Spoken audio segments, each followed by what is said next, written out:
Should happiness be the goal of your marriage? Welcome to Pastor's Point. I'm Jamie Schmitz. Today's program addresses this question as Pastor Kyle Burkholder from Bowling Green Covenant Church in Bowling Green, Ohio, shares his message entitled Fundamental Marriage.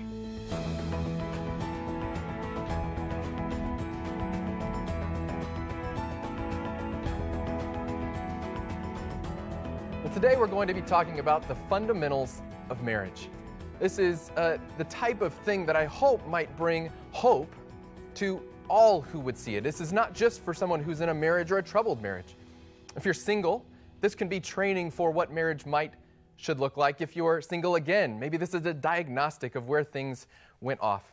So no matter where you are, my hope and prayer today is that you would find that the fundamentals of marriage are what ultimately lead us to the great deep joy of marriage. And when we say fundamentals, we're not talking about the simple building blocks. We're talking about the essentials. What are the essential bits of marriage as the Bible lays out that would lead us to a life of fullness and satisfaction, where so many in our culture land in a place of dissatisfaction and insignificance?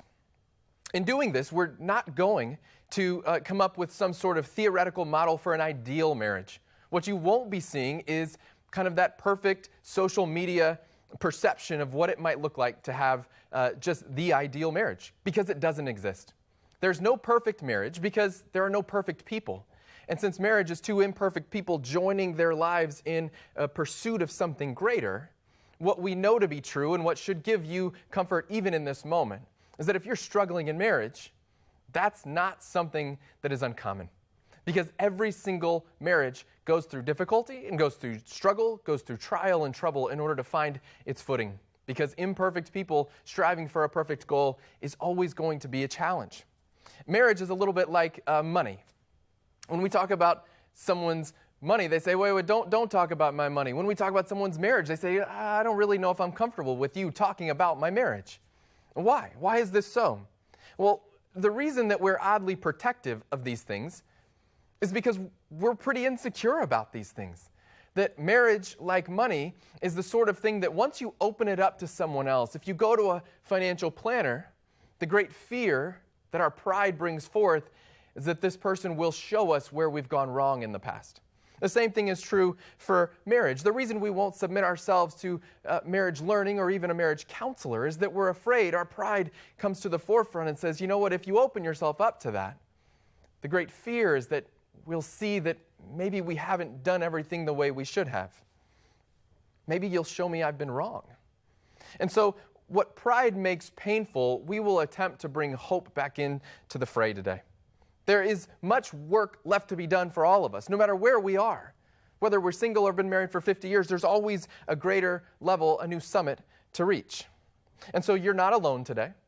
And no matter what Facebook tells you about the marriage of all your friends and family, no matter what you think other people might be going through, the reality is the only marriage that matters will be yours. Foundationally, marriage is not a construction of man. We will start with this idea because we say, where does marriage even come from? And some people will say that marriage was an evolutionary gimmick that would allow us to live a more secure life. Or others will say that it was an Enlightenment idea, that was some genteel construction of man. What we know to be true is that what I call my marriage is actually God's invention, and it operates under God's rules. Tim Keller, among others, has put forth this idea that marriage does not exist to make you happy, but to make you holy. This is a radical departure from culture. This is a radical departure from what we're told and what we're sold. That the marketers would say that being in a relationship is designed to give me happiness the same way that having a soft drink should give me happiness. And yet the advertisements don't tell the whole story, because the reality is that God designed marriage, God created marriage in order to drive us to greater holiness. And that happiness, should it occur, is a beautiful, blessed byproduct.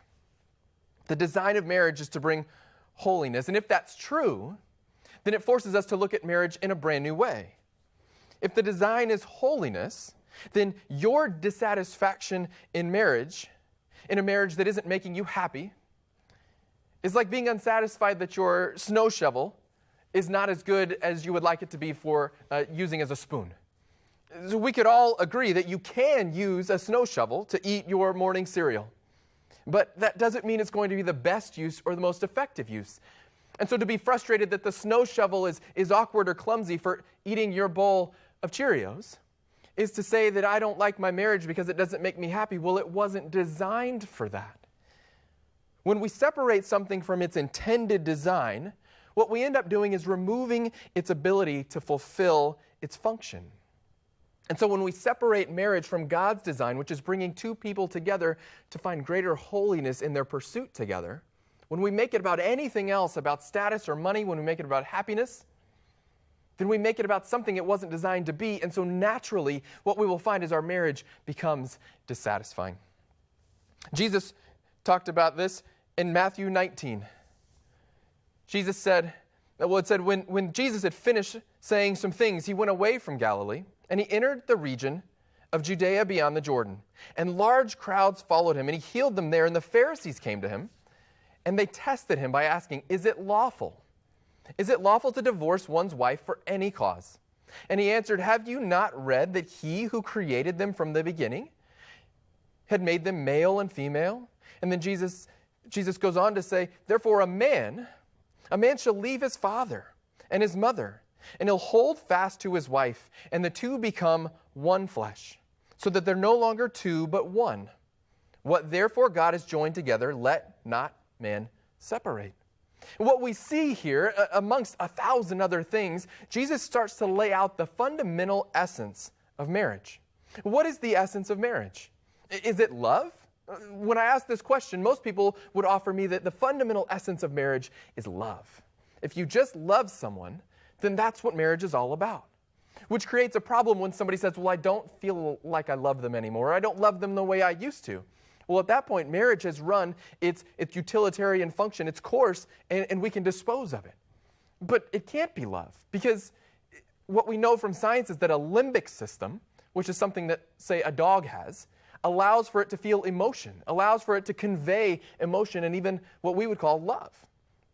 But that's not the essence of marriage. That thing that I feel when my dog comes and welcomes me home at the end of a long day, that's not the essence of marriage. It may be love on some level, but that can't be what it's all about. Is it about family? Is it about children? It can't be about that. Because we can look at the world around us and see that there have been incredible marriages of great depth and joy that didn't include children. We can also see all throughout nature that rabbits make children, rabbits make offspring, but that doesn't lead them to a beautiful, harmonious, God-designed relationship. So it's not that. In verse 5 of what we just read, the text says, hold fast. A man should leave his father and his mother, and he hold fast to his wife. That literally means to make a covenant. The word cleave you might hear, leave and cleave. This hold fast concept is what would literally mean make a covenant, a public vow of absolute faithfulness and commitment. In Ezekiel 16, God says to his people, I married you. When you were of age, I covered you with my robe. I made my vows to you, and I pledged my faithfulness to you. And what God is doing is giving the essence of marriage to the people in that moment, in that covenant commitment. God is saying to marry someone is to make a vow and a pledge of everlasting faithfulness. And what happens sometimes as a minister is when you're going to do a wedding for a young couple, and they'll come to you and we do the premarital counseling, and they'll say, can we write our own vows for the wedding? And my heart kind of sinks when I hear that, because I usually know what's coming next, which is instead of in sickness and in health and for richer and for poorer, what we end up getting is something along the lines of, you make me feel this way, or you make me a better person, or I love what we've been through. And that's not what a vow is. A vow is to say, no matter the circumstances, we're in this together. No matter whether you're well or ill, we're in this together. No matter whether we are rich or poor, we're in this together. And see, vows are not to declare our present love, but our future promise of love and faithfulness. You make me a better man is not a vow. It's a reflection, and it may actually be true, but it's not a vow. To cleave, to hold fast, to marry, to make that sort of vow, is a promise of permanence. It's a promise to pursue holiness together. And in doing so, what we see is the essence of marriage. It's a promise of absolute commitment and faithfulness. Second thing we see is the fundamental priority. A fundamental priority. For a marriage to be successful, it has to have priority among all other worldly relationships. After the relationship between individual and Creator, between individual and God, the next relationship has to be the marriage relationship. It's the most powerful relationship we have on this planet. It is the most important relationship you have in your days. In the garden, what we see is that God didn't set up a parent-child relationship. God didn't give Adam a son. God didn't set up Adam with a brother. God didn't give Adam a really important job or a really good social network or social media presence that he could lean into when times got tough. For Adam to have the perfect partner, God created Eve. God created man and wife. Not man and friend, not man and career, not woman and friend, not woman and significance, man, woman, man, and wife. This is the archetypal relationship that the Bible gives us. And marriage, more than any other relationship, shapes your entire life. Think about it this way. If your entire life is just awesome, you're accelerating in your career, your bills are all paid, everything is going well, but your marriage is in shambles, you live from a base of weakness. It undermines everything about the totality of your life, that no matter how great everything is going, if your marriage is weak, life is weak. It is the foundational relationship. If you flip that around and you think about it the other way, if your whole life is crumbling, if everything's gone wrong, if everything seems to be going the direction that you would wish against, and yet your marriage is strong, you have a partner who you feel incredible intimacy with, and you feel like you're in it together. What we see, what we have, is this idea that we have a new base of strength. A strong marriage galvanizes everything. So that even if your whole life is crumbling, when your marriage is strong, that foundational relationship can get you through. See, postmodern thought disagrees with the Bible here. Postmodern thought would say that we are what we make of ourselves. Our culture says we cannot be defined by something outside of ourselves. You are only defined by you. This is what we're taught. This is what the new philosophy would say, is that you can't be defined by something else. You can't have your identity shaped by someone else. You are only you, and you're the only one who decides. And yet Adam in the garden in Genesis, Adam looks at Eve and says, "She is bone of my bone and flesh of my flesh." This is a statement that is profound beyond our wildest dreams. This is deeper than a physically intimate one-flesh relationship. This is deeper than even that. What Adam does is he looks at Eve, and he doesn't say, "She is great." He says, "She is of me." Adam doesn't look at Eve and say, "I love you." Adam looks at Eve and says, "I am you. You are bone of my bone and flesh of my flesh. I am you, and you are me." What Adam is doing is looking at Eve and saying, we are indistinguishably unified. And this is the picture of the archetypal marriage that God has set up for us. That two people literally come together, and they're no longer separate entities trying to figure things out together. They are one entity. They are one being. And they are going about it as one. And so it's no longer that she did this or he did that. It's no longer she said this or he said that. Adam doesn't say, "I love you." I am you. To the degree that we resist that scriptural reality is the degree that we will always struggle in marriage. Why? Because to be two separate people is to carry two separate agendas. To be two separate people is to carry two sets of dreams. To be two separate people is to be open to having two different futures. But really becoming one, some might say, sounds like work. That sounds like a lot of work. For two to become one, that sounds like stress for me. That sounds like trouble for me. Do you know how different we are? As a married person, I would say, I know exactly how different you are. I have a spouse who is radically different than me. And the entirety of our lives is going to be learning how to function as one and eliminating those differences, celebrating them, incorporating them, and then treating them as we are the same. And what we find as we do this is that the Lord finds new ways to join us together and new experiences that would allow us to be more one every day. But it sounds like so much work. It sounds like so much stress, people say. If you knew where my marriage was, you would say, just get rid of it, some people tell me.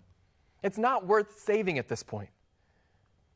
People say, I'd stay with my marriage. I'd stick with my partner.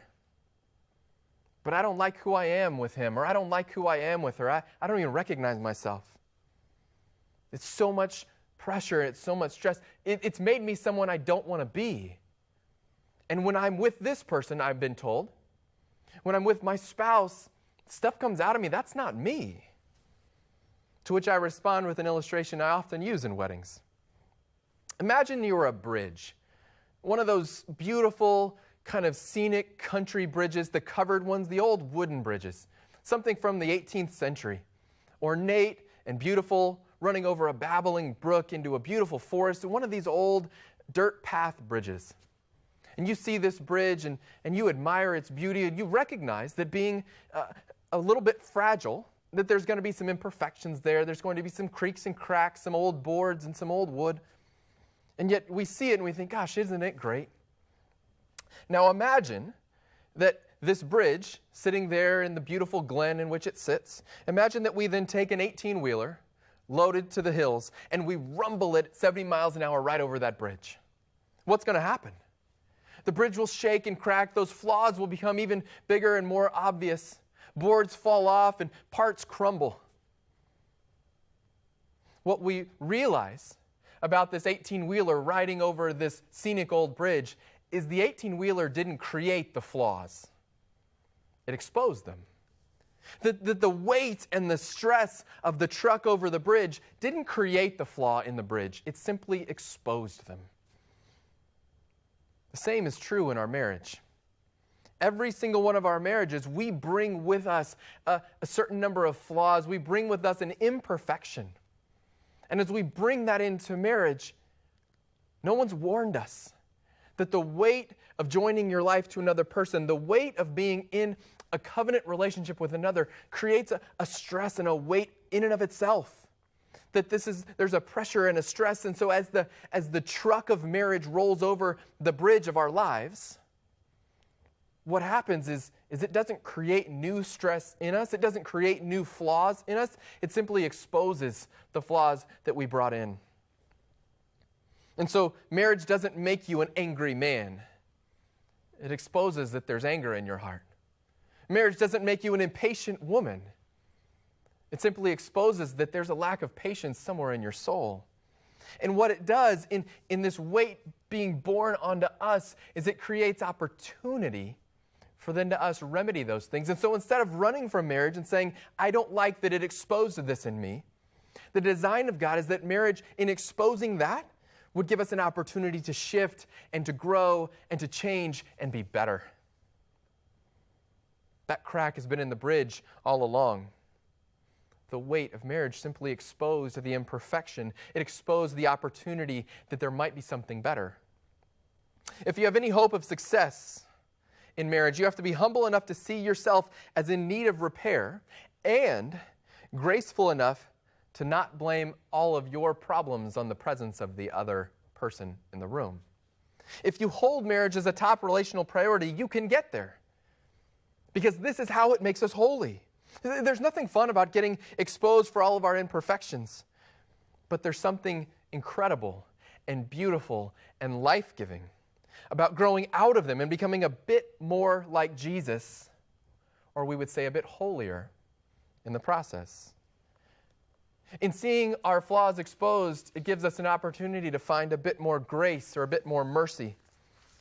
In realizing where we've fallen short, it finds an opportunity for a bit more patience or a bit more faithfulness. In recognizing our flaws and our imperfections, what we see is we can become a bit more aware and a bit more receptive to God's pruning and leading in our lives. Now, if you're single and viewing this, you might become terrified and say, look, this sounds like a ton of work and like something I never want to be a part of. It's the best work if you can get it. If you're married and you're struggling, you may be depressed looking at this going, oh, all that sounds like so much work to get back. And what if I'm on board but my spouse isn't? And we start by saying, look, we have hope and we have imagination. And the hope is rooted in Christ, and the imagination is to say, what if we, in applying these principles to our lives and recognizing the essence of marriage is something different than we thought, and recognizing the priority of marriage has never been in the right spot in my life and it can come up to the right place. What if then we would allow our imagination to dream about what it could be like to have the marriage that God intended for us? The fundamental essence of marriage is clear. The fundamental priority of marriage is clear. Now let's look at our fundamental example. People say, I get that it's about a covenant. I get that it's about some high-minded promise. I get that. I get that it should be my top priority. But then what? Then where's my example for what a great marriage looks like? Because when I look around the world, all I see is brokenness. To which the answer that we would respond with is Jesus. And Jesus is our hope. See, Jesus willingly joined his life to others. Jesus voluntarily attached his life to the life of the church, to the bride. Jesus gave up his full independence in that sense and said, I will join my life to yours and I will fight on your behalf. We will be one in this. On the cross, Jesus voluntarily took our sin upon himself. He gave his life sacrificially so that you and I might live fully. And you're saying, but that's great and all, but I can't do that. I'm not Jesus. To which I'd say, you're right. I'm not either. I'm also not a world-class chef, but I cook dinner 4 or 5 nights a week. I try. And I'm better at cooking than I was 15 or 20 years ago. I'm still not a world-class chef. I'm still not up to that standard that I may never reach.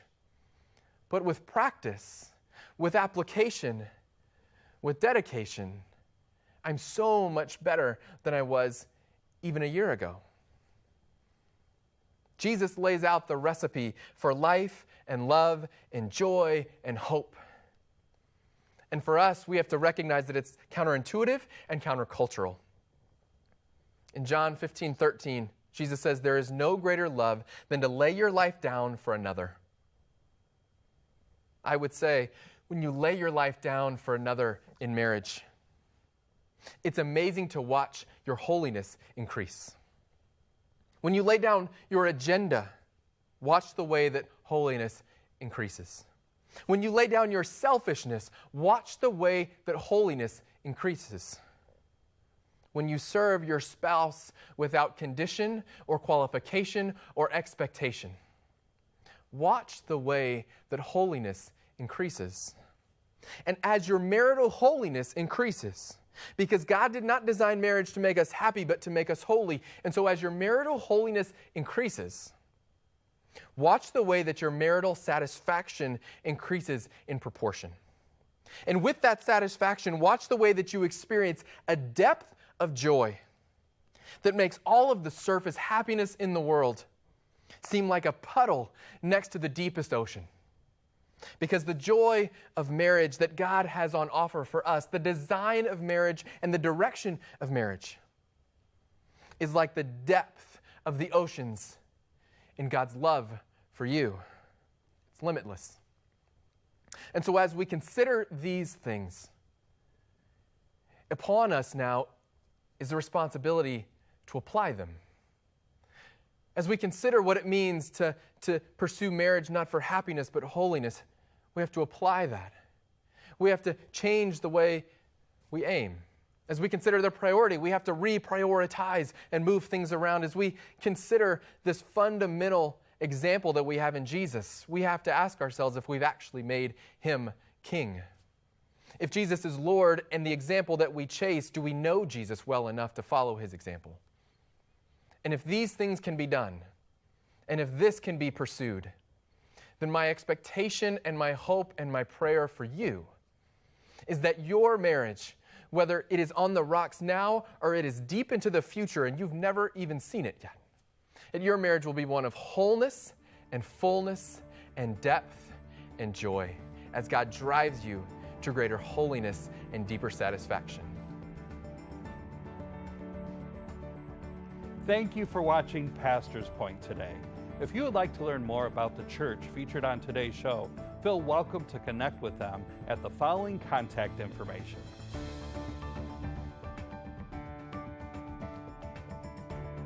If this show has been a blessing to you, visit our feedback section on our website at WLMB.com/pastorspoint.